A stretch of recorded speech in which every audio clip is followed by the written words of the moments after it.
Welcome everyone to our fourth Scholars in the Square lecture of the 2025-2026 academic year. Hello to those of you joining us online tonight and in the future on YouTube. My name is Rachel Brown and I'm the director for the Center for Studies in Religion and Society.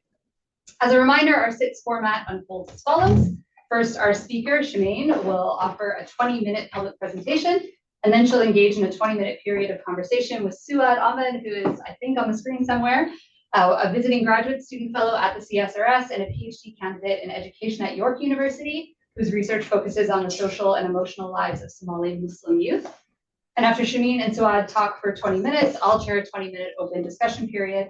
And as we are all members of the new Critical Muslim Studies Hub at the CSRS, I'm especially looking forward to this conversation tonight. Our speaker for this evening is Dr. Shemine Alnoor Gulamhusein. Shemine is a scholar practitioner and assistant professor in the School of Child and Youth Care at the University of Victoria. Her community-engaged research explores Muslim diasporic self-making through recreation, migration, and art, integrating poetic, participatory, and therapeutic approaches to reimagine belonging, care, and expression across intergenerational and transnational contexts. Shemine's work bridges research, teaching, and practice, cultivating spaces where stories, movement, and creative world-making become acts of connection and resistance.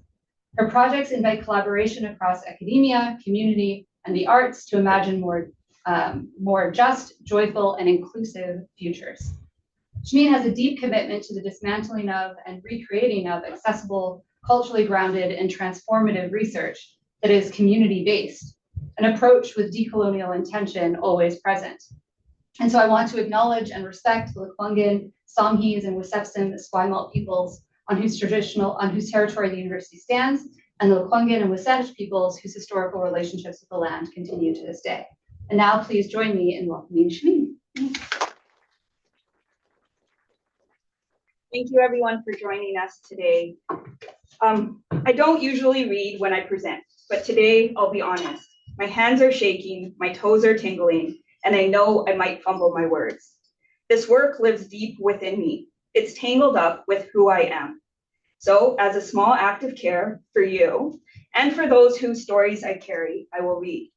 I will read to honor the voices of community members who have graciously shared their worlds with me.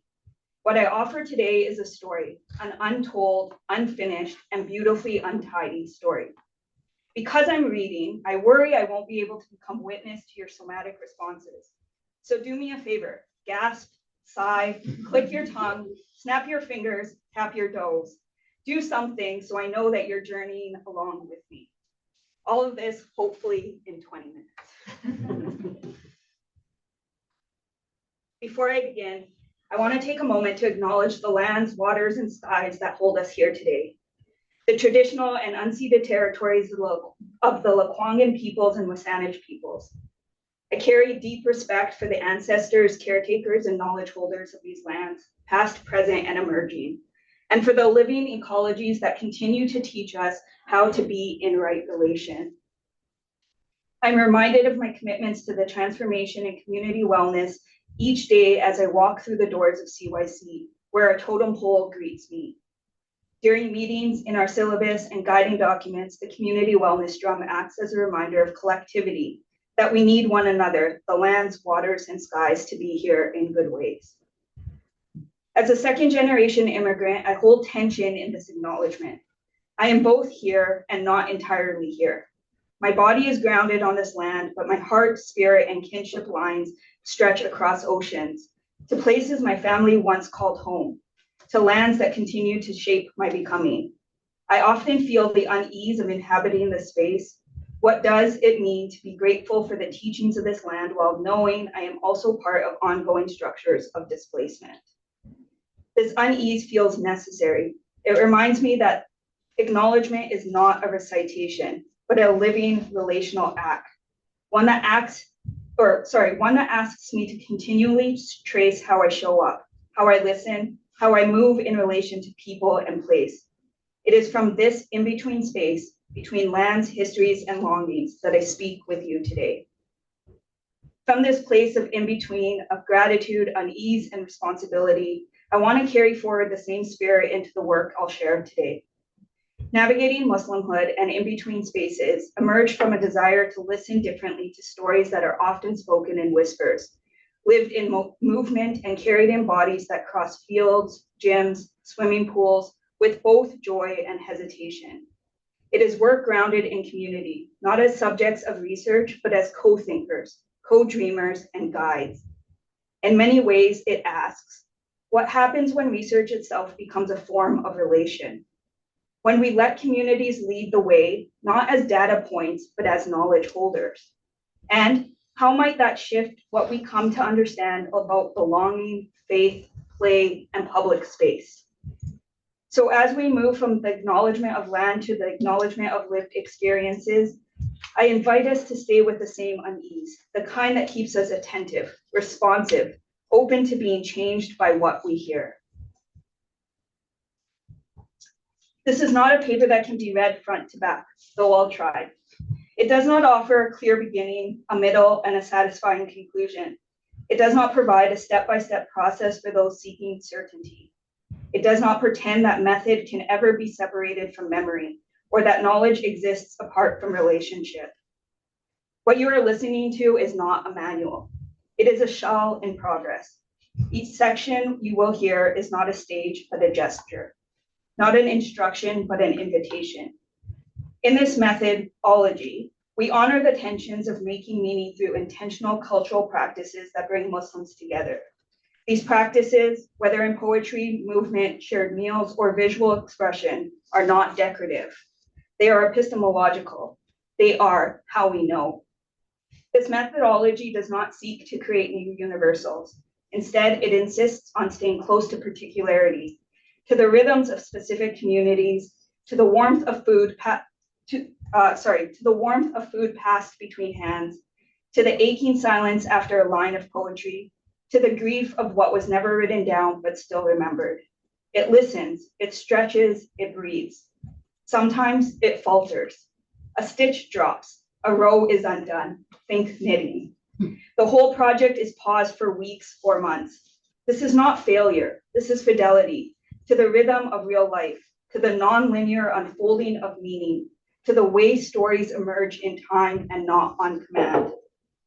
This methodology is grounded in the principles of Islamic ethical thought, justice, compassion, humility, mercy, but it does not attempt to represent Islam in a totalitizing way.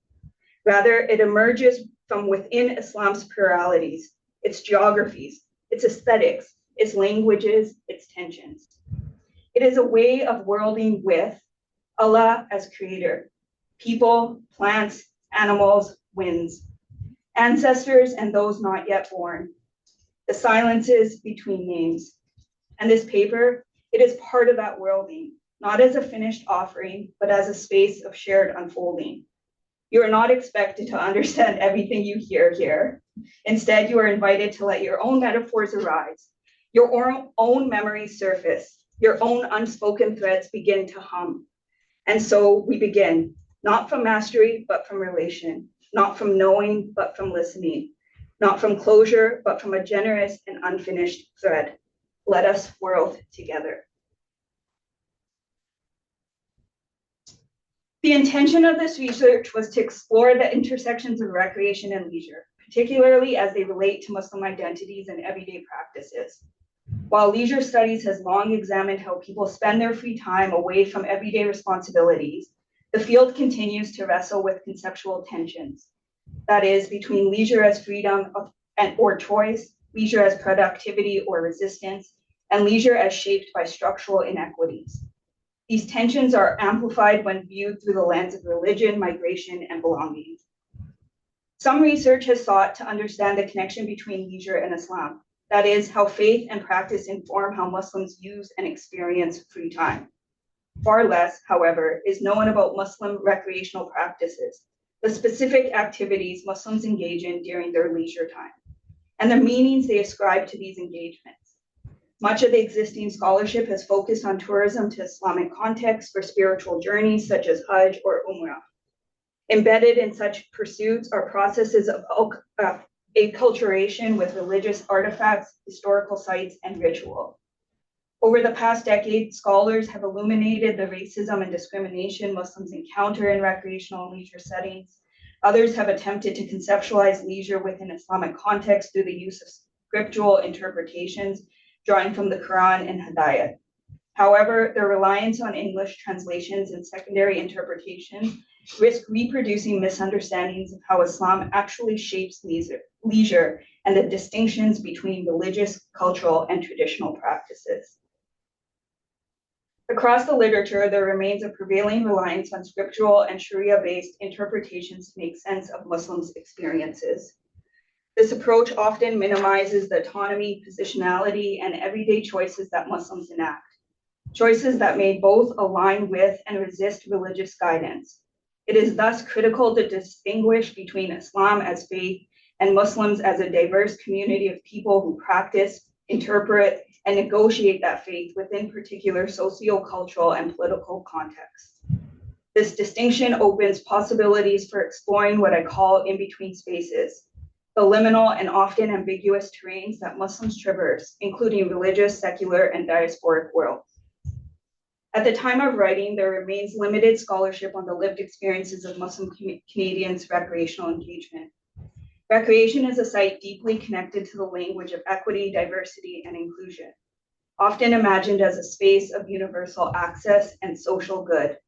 Yet, in between spaces, this project resists reducing Muslim Canadians' leisure to romanticized or apolitical notions of recreation as inherently positive. Instead, the study recognizes that the desire to belong, connect, and live authentically is profoundly complex for immigrants, refugees, newcomers, and their descendants. Grounded in the ongoing realities of settler colonialism and the neoliberal preservations of Canada, a so-called multicultural nation state steeped in white supremacy and quiet assimilist demands, this research situates itself within the tensions of oppression, privilege, belonging, resistance, and acceptance, the very contours of the in-between spaces that shape Muslim life in Canada. Oh, that got deep fast. Let me bring us all back to the room we are sharing, especially for our emerging scholars who are here with us today. I think I'm still emerging. I hope to always be emerging. In-between spaces unfolded through a mixed methods and culturally grounded approach, guided by traditions of Muslim knowledge sharing, such as research over meals, through poetry, storytelling, and the arts. Wanting to honor these ways of being and to embed recreation within a study of recreation, the project engaged poetry, narrative, and art making as intertwined methods of exploring how Canadian Muslims experience leisure. Data collection occurred in two phases, first online during COVID-19 restrictions and later through in-person community sessions that mirror the digital approach. In both phases, community members who identified as Muslim responded to prompts such as, when you hear the word recreation, what comes to mind? And how does your Muslimhood impact your relationship with art, sport, or movement? Online participants shared their reflections through Instagram stories, post comments, or anonymously via SurveyMonkey. In person, they wrote on sticky notes and placed them on pre-posted poster sheets.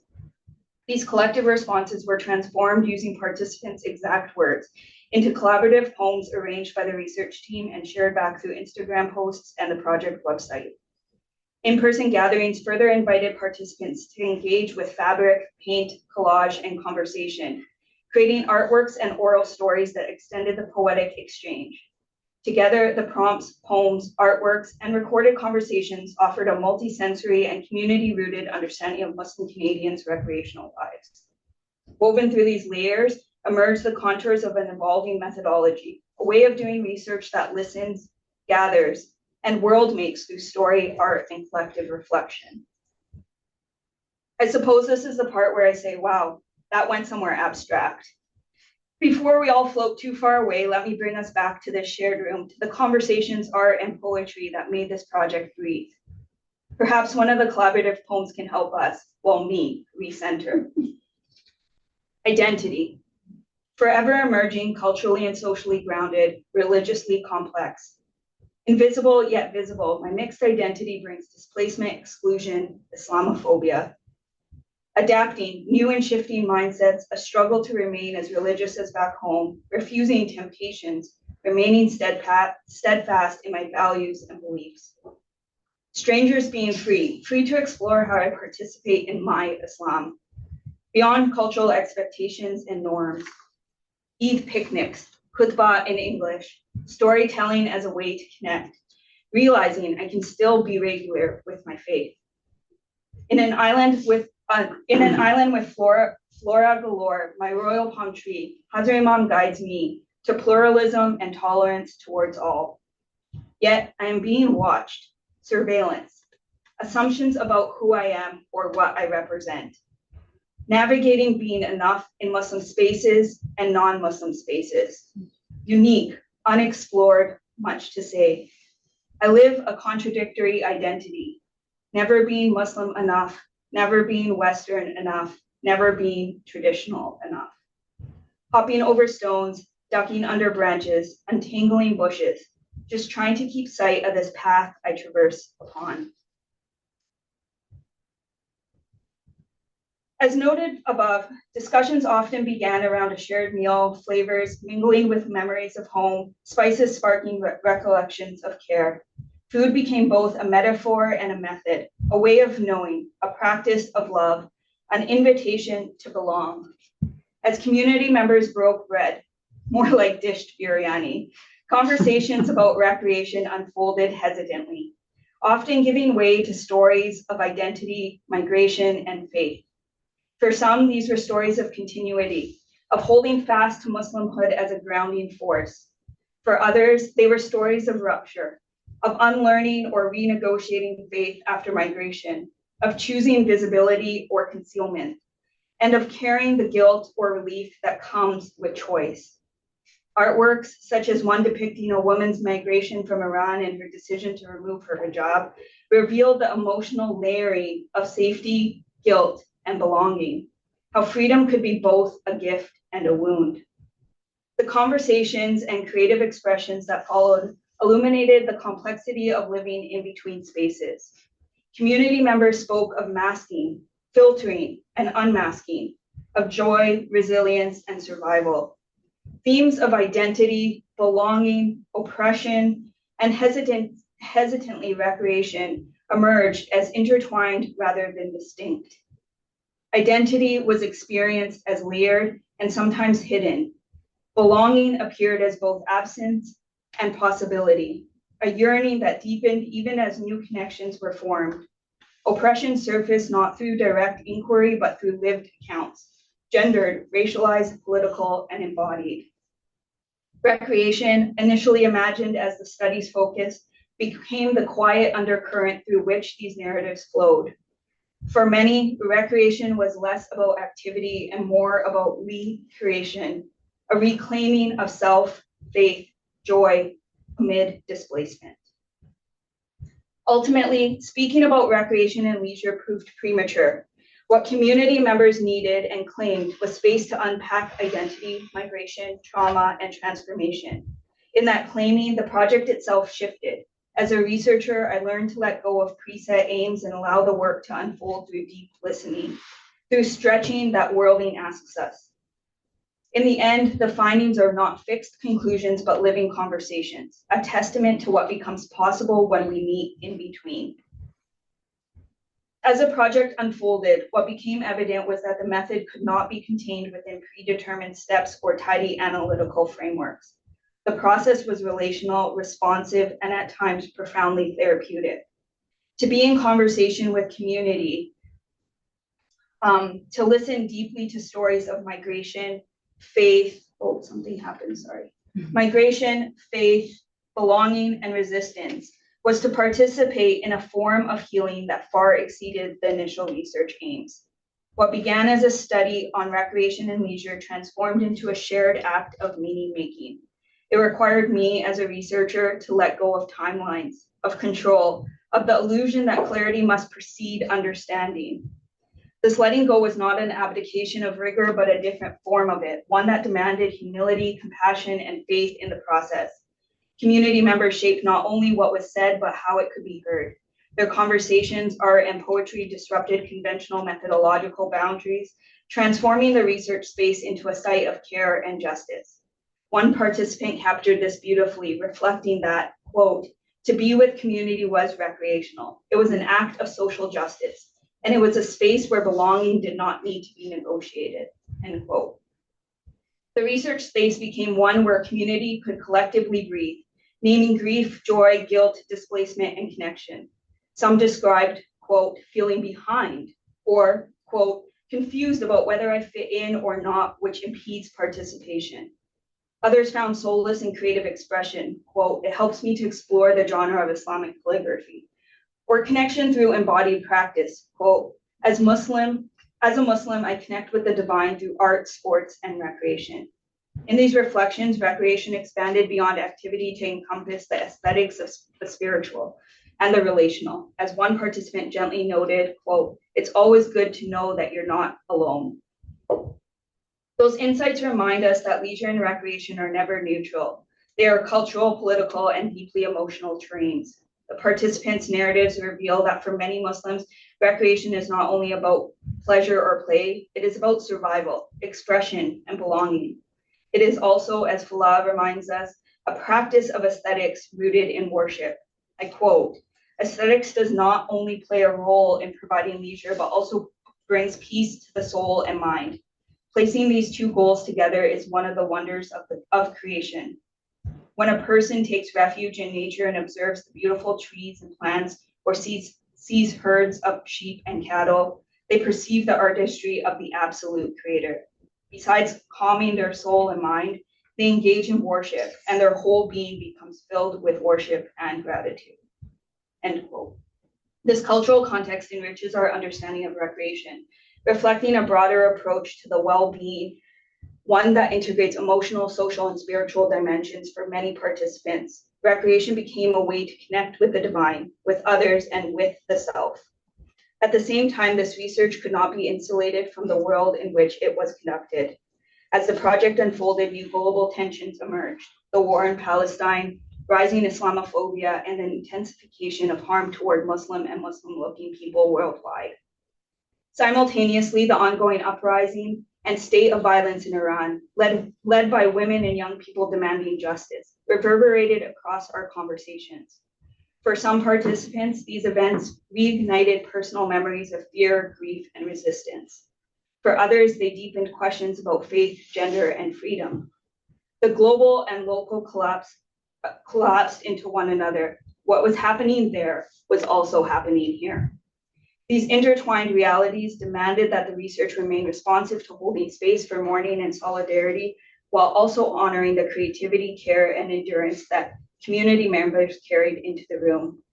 This work is necessarily messy and unclear, unbounded by closure or finality. It invites us to dwell in the in-between, where methods become relational, analysis becomes care, and findings become ongoing conversations. The process revealed that knowledge can emerge through uncertainty, that healing can coexist with inquiry, and that to listen, to truly listen, is itself a form of research.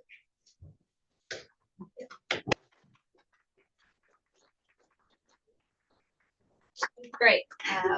So I think If you could turn on your video, please. there we go.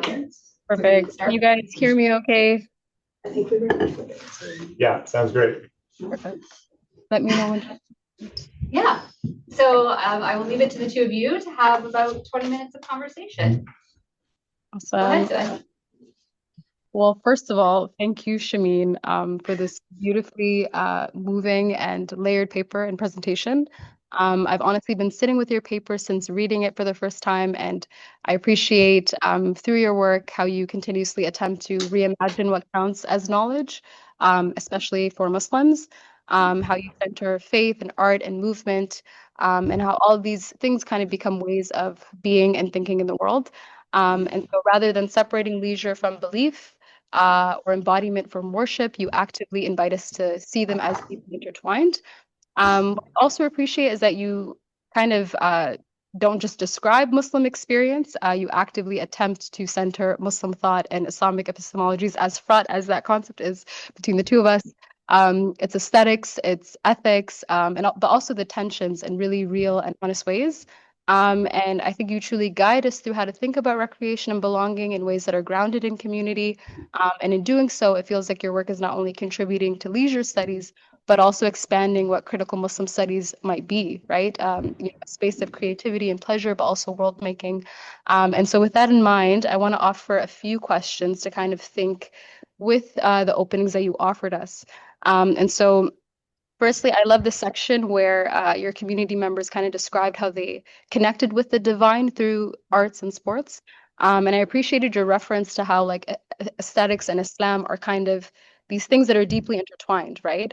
That framing really stood out to me because it reminds us that beauty and pleasure in Islam aren't necessarily detached from the sacred, right? But are like pathways to remembrance and gratitude and are themselves a kind of worship. And so it made me think about how your work is beautiful because it doesn't really separate or fragment worship from leisure, but actively holds these pieces together. So, with that in mind, I want to ask how might we continue to think about recreation not as leisure in the secular sense, but as embodied worship that creates and engenders a particular presence? And what implications might this have for reimagining well being in leisure and recreation studies?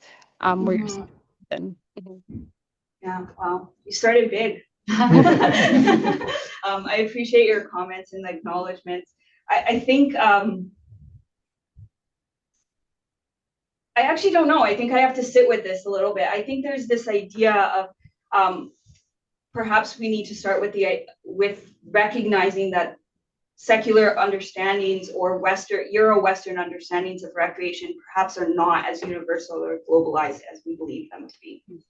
Right. And I think that there is also this piece around how one engages in what they decide recreation to be is actually an individual pursuit. However, when we think about Muslimhood, what is connecting all of us? What is that link? And again, thinking Muslim versus Islamic sometimes. Right, this idea that if we look at many community members that showed up to these conversations wouldn't necessarily identify as a relation to the faith, but a relation to the community, the culture, the traditions that come with it, whether that's because of forced migration, whether that's because of Islamic regime practices, whatever the reasons. Perhaps it's a disconnect or a questioning of upbringing. Whatever the reason is, there's this. I think we have to start there. I think we have to start with these two ideas of what is recreation and what does it actually mean to be connected to a community. And in that sense, I think what it can do for leisure is that I think it opens up this idea of what community within leisure and sport and recreational spaces is and how it performs, right? So if someone is coming to, for example, a sporting event and is a witnesser or an audience member or, is sitting on the sideline or is for those of you that have sport backgrounds, a bench warmer. If my brother's still online, but like this idea of a bench warm, those people are still actively engaged in something within community, right? And it's up to them to decide if that becomes recreational, if that becomes purposeful in a way that is beyond recreation, so it becomes more work oriented, and or if it is leisure. And there's this distinction between recreation and leisure that we also need to keep in mind, in that recreation has a historical understanding in rejuvenation, right? Which sometimes worship is. That's philosophy mentions that, right? We go outside, we see beauty, we see creativity, and that in itself is worship. Whereas leisure is an active pursuit of flow, right? Which also sometimes comes with prayer. Right? We talk about this idea of when a prayer is recited in a particular way, it may be easier to engage, or it may be more difficult to engage based on the tone, based on the speed, based on the relationship with the person reciting that prayer, all of these factors. So I don't know that I've answered your question, but I think there's this nuancing that needs to take place in order to think beyond what is current boundaries placed on not only Muslimhood, but also recreation, leisure, sport. Yeah. Beautiful. No, thank you for that. And it really leads perfectly into my next question.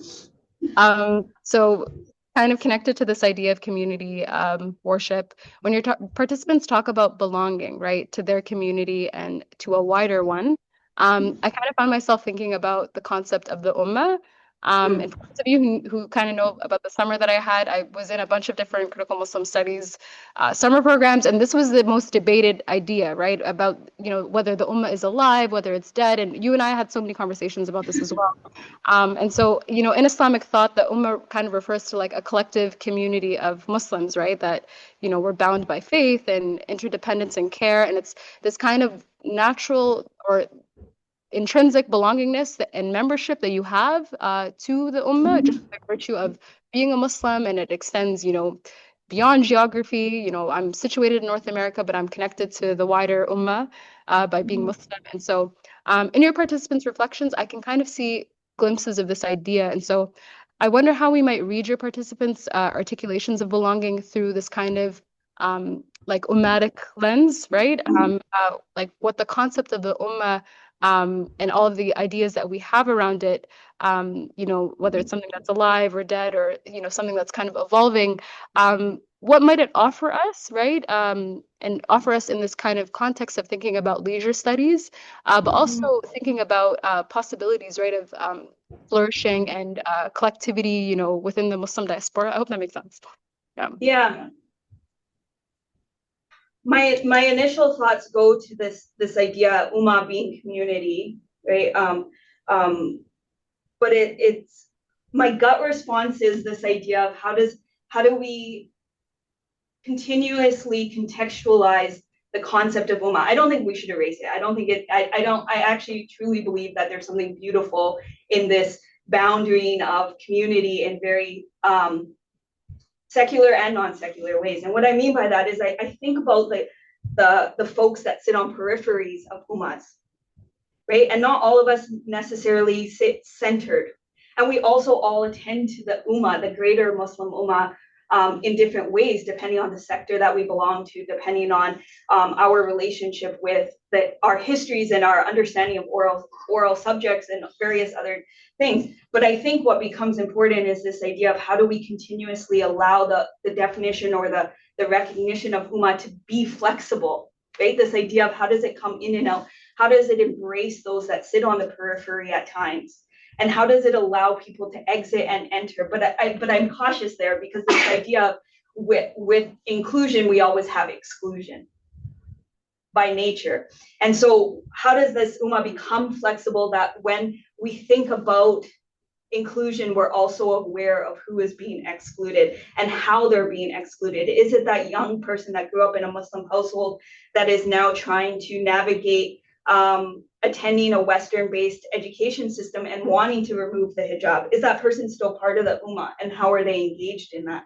Right? Is the person someone that maybe has converted into the practice? Where do they sit within this? So I think I don't know that I can read my participants through that lens, because one of the things I actively try and disrupt is this idea of trying to make sense of participants' lived experiences. It's more about bringing attention to the stories that they are telling us.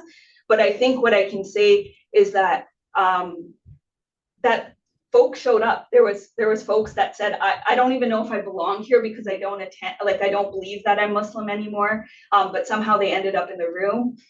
There was spouses that asked if they could come that were non-Muslim. And this idea of how do we support, how do we become aware of, how do we become knowledgeable of? There were young children that weren't even and were not even verbal. There was that one image of like the picture with the paintbrushes, and that was a young 2-year-old who showed up. Would they be able to articulate their faith? Maybe not, but do they have an innate understanding of what's going on in their spiritual world? Perhaps.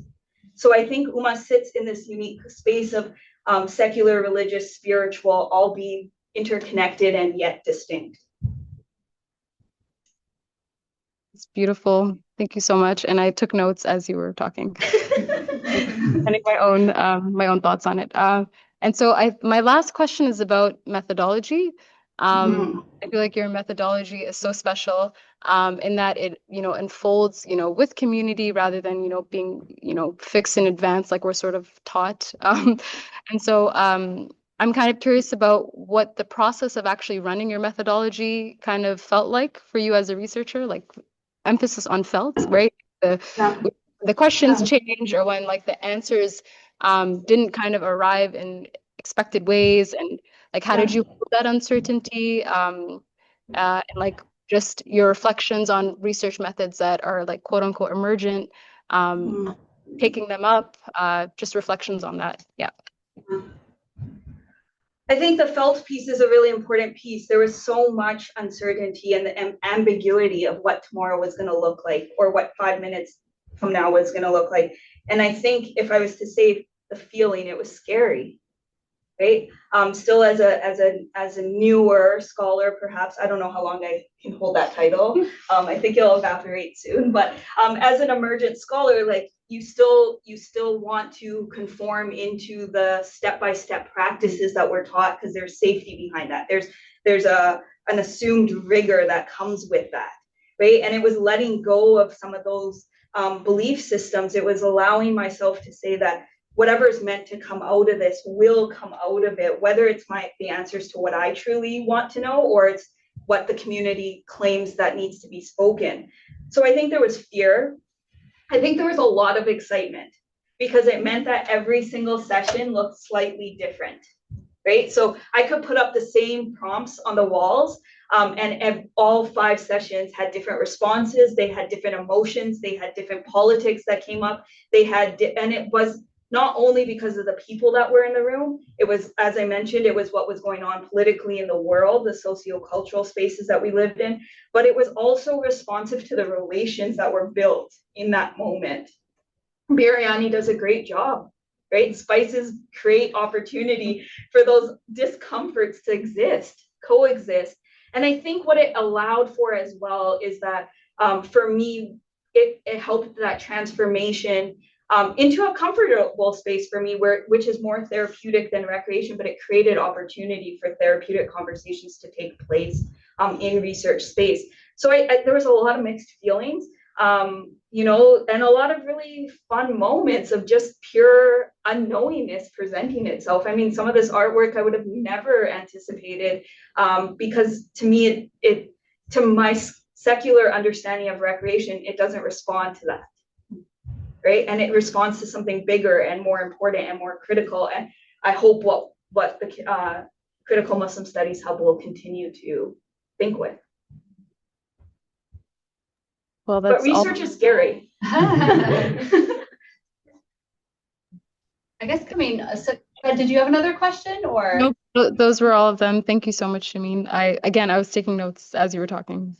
But just coming out of the kind of method and the emergent method, and your reflections on being an emergent scholar and having to kind of deal with that tension of, well, this is how I was trained to do it, and feel like I still need to check those boxes, especially pre-tenure, if that's the case, or whatever. But how do you then translate this methodology into research output that the university acknowledges? We dismantle the understanding of the universities. I don't know what else. I think things like this, I think it's thinking more about knowledge mobilization and knowledge sharing versus the productivity of papers, right? And I think the idea that we could have an event in April where 75 folks showed up, and there was a documentary side by side, the artwork and the poetry, that to me is where we say that's checking the box, right? Like that creative component, or things like next week when we host a book launch on a current political situation of what's going on in Palestine, and Canadian media's silence on that. I think those are the knowledge mobilizations that come out of this, because that's what they're talking about. They're talking about identity politics. They're talking about migration. They're talking about global events that are happening here to them, even though they may not be physically located where they are. And so for me, that it's about the languaging of how we take up knowledge mobilization. Now, if Shirk and CIHR don't like it, I don't know what to say. but like that's how I would take it up. I think that these, if I can go back, this is knowledge production, right? And I don't get to interpret it. I get to use the captions that they shared with me. But this is their wrecking me with what's going on today for them. Yeah, that's great. Thanks. Okay. So now we can open the conversation into the room and see if other folks have questions for Shemine. And I will prioritize the students on this side if anyone has a question. I did actually, yeah. You mentioned the word Oma or Uma. yeah, I wasn't sure what that meant. Community. Community. Right? Community. Look- I think looking to the Muslim scholar. context, we look at the Muslim Ummah Muslim as community of like a large believers. community. But the way that you were using it was in different, like the Ummah being the large Muslim Ummah, that is kind of an encompassing community. But you were also using it to refer to smaller Ummahs, whether that's kind of familial Ummahs or social Ummahs. All with a connection though, right? To that Islam or Muslim identity. So it would include the sectors of Islam. It would include people that are, what I was saying, I think, is this idea of how do we make community flexible, the concept of community, right? Oftentimes communities have inclusion, exclusion factors. And how do we allow there to be this movement of people able to sit on the periphery? If we think about, sometimes I like to think about it as a circle, and this idea that some people might float on the inside just slightly by the edge, some might sit just slightly outside, but how do we create cracks for them to go in and out as they journey through child development, as they journey through life stages, as they journey through grief and migration and all of these things that create moments of trauma that have, by nature, will have folks questioning, right? Questioning, allowing that. I think we have some really good leaders in community that allow for that questioning to then create the openings that maybe this research tries to do of these different stories matter regardless of where in that Ummah circle you might sit. You belong and you have the right to take up space. Yeah. Another question. Yeah, Martin. Just a kind of a factual type question. I found the whole approach fascinating, by the way, and gleaning, just percolating from my own research, how I can integrate. I do more Buddhist stuff than Islamic and Muslim. But just a factual question. In your research, you were primarily interacting with Canadian Muslims, is that correct? So did you find, have you found that there's differences in the way that Canadian Muslims understand recreation and leisure and how they approach it, say, comparatively to other predominantly Muslim countries, and how those other conceptions of recreation and leisure might have been transformed with immigration coming into Canada, and how they've opened up or closed down, or those kinds of things, and just kind of cross-cultural dimension to your work? I think that's a really great question. I would say that while maybe there's this odd label of Muslim Canadians, that the community members that showed up had various statuses. So some were international students, some were there was a few on tourist visas, there was a few with PRs. So there was this diasporic community within it. So I would say that's where that entanglement of understanding what recreation is and what it does became apparent, was because no one had the same understanding. So whether they were born as first generation, second generation, third generation, their relationship with recreation was not only informed by their current statuses and current participation in activities, but also their histories, whether that be lived histories or what we might consider what's living in our DNAs through ancestry, right? So for example, there was a few participants that spoke about the migration of great-grandparents and grandparents and the impact that it has on their understanding of recreation. And so I don't know that I could tease them out for you in this moment, but I think that crossing happened. I think it naturally happens when we bring unique folks together that are thinking about diasporic self-making. And I think that's the beauty of having folks in the room with different relationships to Islam and Muslimhood. Is there a concept, I know every time you kind of go across borders and you have different people interacting like that, but is there a sort of going back, I don't have any background in Arabic, but is there a concept roughly matching, Western ideas of recreation and leisure, or you I'm know, gonna look at the screen. yeah, My okay. Arabic is And how is it nil to different? none. I don't think so, though, from my understanding. I don't know. Can you repeat the question?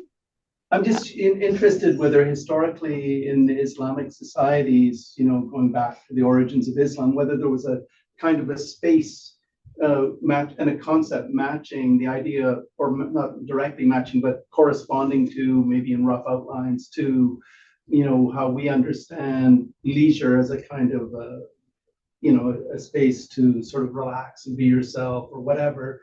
Is there something like that in traditional Islamic worldview, or is it all of a piece, like you were suggesting, there's a worship aspect that's integral to leisure? But I just wanted to know more about that. I think what comes to mind immediately is tafakkur, right? Which is kind of this idea of contemplation, but like it's a quiet contemplation. It's like sitting with yourself, it's relaxing. That's what comes to mind immediately, but I'd have to think more on that and maybe do a bit of research.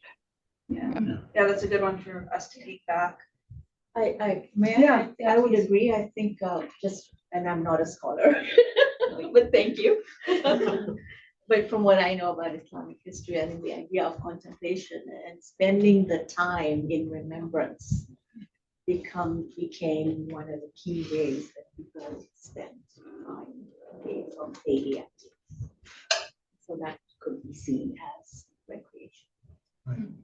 And I think, like, I did read one study that talked even about this idea as, like, historically when, like, namaz is performed, there is also a physical aspect to it that links not only the spiritual but with the physical, right? And so there may be perhaps something in that I can explore further. So thank you for that. Is this idea of that connection of, you know, when we think about somatic beings and we think about somatic responses, I would weather the guess that there was a purpose behind physical movements of namaz that help us not only connect between the spiritual and the physical, but also this idea of flow, right? So when we flow in prayer, we end Csikszentmihalyi's language around flow and this getting lost in the movements, getting lost in the prayers, getting lost in the sounds. I think that there's probably a little bit there that could be unpacked further. Thank you. Yeah.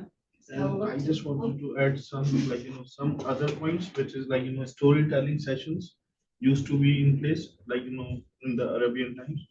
And then, like, you know, I have read somewhere about the music production with the duff, which is the, like, you know, drum kind of instrument. And the other thing is, I think dancing was also in place at that time. So these are three things coming into my mind. Yeah. Interesting. Just look here quick. Okay, if you don't, I'm just giving the opportunity. All right, so we'll go to a question from online. Ooh. And this question's from Leah. Thinking about the intersection between leisure activities and worship/prayer, I'm curious to know whether or not yoga came up in your research. Ooh. If so, can you speak to how this may have figured into how your Muslim participants saw recreation as therapeutic or spiritual, or to feelings of either inclusion or exclusion in recreation spaces? Thanks, Leah.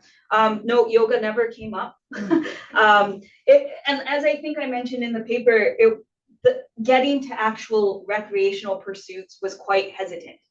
Folks were not ready to go there. They wanted to claim space to think about identity, to think about migration traumas. They wanted to think about the things that preceded what might become witnessed as privileged behaviors of recreation. So this idea of it's especially when you move to the North American context, what one participant told me is that there's a process in order to be able to access leisure. First, I have to make sure that my health is okay. I have to make sure I'm getting good grades at school. I have to make sure that my family is fed. I have to make sure we have a roof over our house. And then if I have a spare moment, I can think about the recreation and leisure. It's very much a delay. It's very much in the minds of this one participant, a privileged experience to get to go to a yoga studio or a pool or a hockey game, whatever you want to decide as sport recreation. And so in that sense, I don't think that yoga came up. Not many sports came up. The one that did come up often was swimming, and this idea of now that we live here in North America, particularly for Iranian Muslims, that we can attend to a pool. You know, how do I go to a swimming pool if there isn't a women's specific hijab oriented swim time? So the barriers of attending came up. There was one participant that very beautifully, and I'll hold this until I can talk to the right people, is when I go to, is it Zumba or one of those dance oriented exercise rooms, is could the instructor just not include one cultural song? What would happen if there was just one Bollywood song that came up during that activity? The beat is the same as any other beat, so why not, right? And so there was these trinkets that came out, but yoga did not come up. And yeah, I'll leave it at that maybe. Todd? Yeah, thank you for the interesting presentation.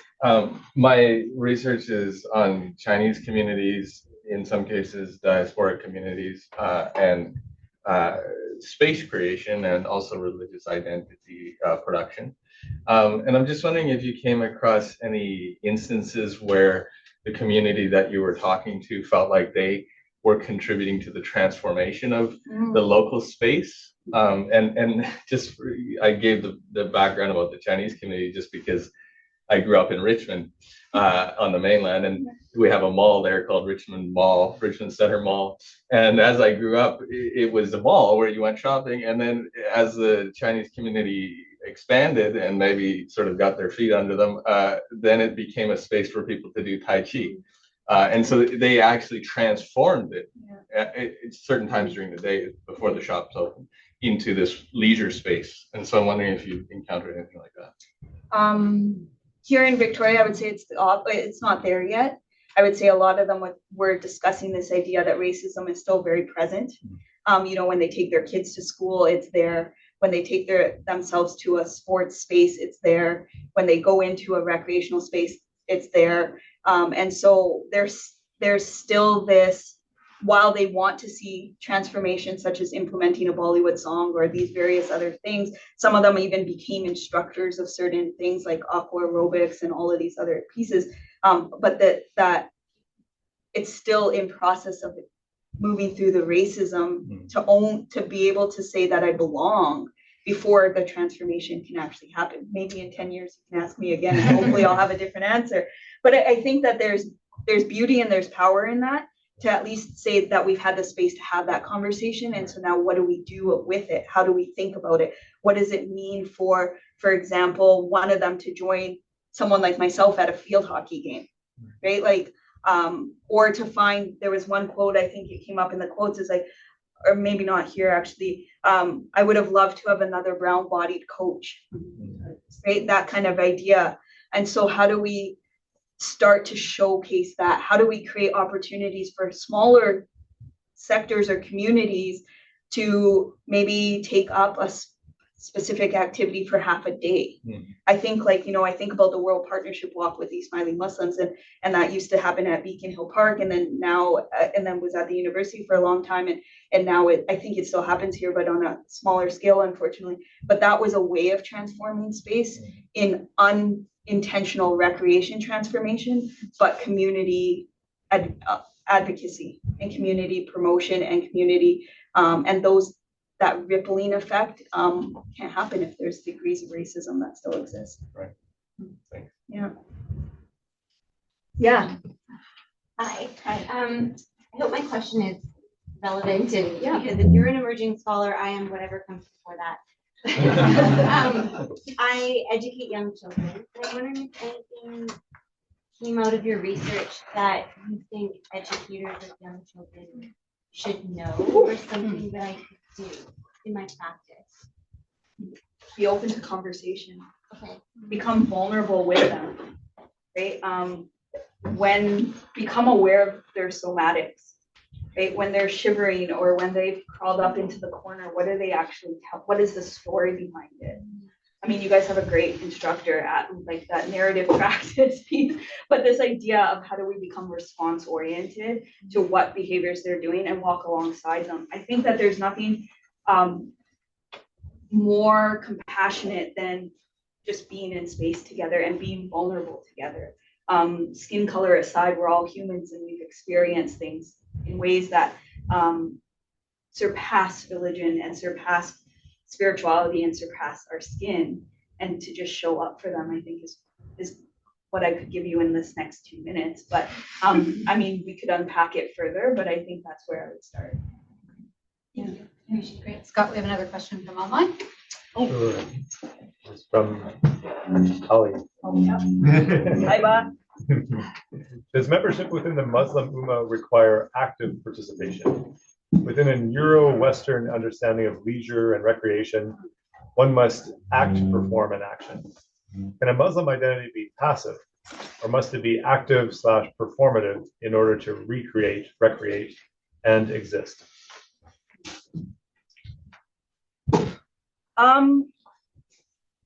I think that's where that flexibility in how we define and we become entangled in how we understand our relationship plays out. So I think this idea of can you be passive? Probably, right? But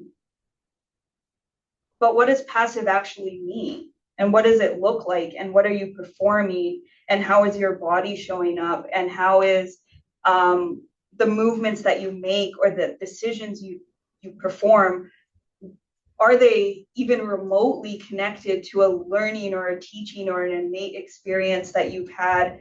And do those keep you connected or even sitting on the periphery of that community? Then perhaps maybe you can be using that language, a passive Muslim. I would say that I think it depends on, I think that's an individualistic question in the sense that as a collective, I would hope, I would hope that you would always be welcomed in, not you necessarily, but whoever this person might be, is that you would always be welcome in. But I also hope that you feel that you can enter and exit and move in between in ways that make you feel as wholesome and connected to the self other and other than human in the best ways that work for you. So I think that there's no clear answer. And I don't think that if I mean, I'm not sure that I'm the best one to give you a Quranic answer, but at the end of the day, it's between you and Allah at the day of judgment. And that's your relationship. And that's if you believe in that. Great. Any last quick questions? Yeah, Molly. I found it really interesting that your like community members were kind of hesitant to talk about recreation, but then it's like, oh, this is a project where we're gonna, talk about recreation. And I'm curious if that was like surprising to you, that was what you were hearing from people. And then kind of like related to that, if there were stories or like narratives or ideas that you kind of expected to hear from community members that you didn't hear or didn't hear as much of as you had thought. I don't know that I was fully surprised. We have a really beautiful community, and I think many of them showed up as support initially, to be honest. That like, hey, Shemine's doing this, let's go support her. I don't know. But I also think that in some ways, as one participant told me or a community member told me, it was a gentle entry into a space where maybe I didn't actually have to talk about the Muslim or the Islam, and I could talk about sport and recreation. But then when I was there, the opportunity to engage in these deeper conversations existed, and that became the power of those conversations. So it was a gentle entry in. And so I wasn't totally surprised. I was hoping to hear more direct, like, oh, I experienced this in the dressing room at the hockey arena, because that was what was embedded in my research aim. And when I didn't hear it, it sent a little bit like oh, I didn't answer my own question piece, and that goes back to the question earlier of like fear of not actually performing in ways. But but I think that I had to take a step back, and there was beauty, and I had to take a couple months off to say, okay, where am I headed, and is it still productive?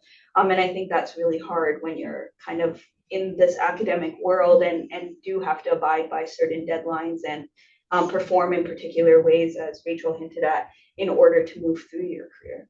So did I fully answer that? Yeah. Okay. That's great. Awesome. All right. Well, thank you. Thank you. Next week, where we talk about Muslims in North American popular culture.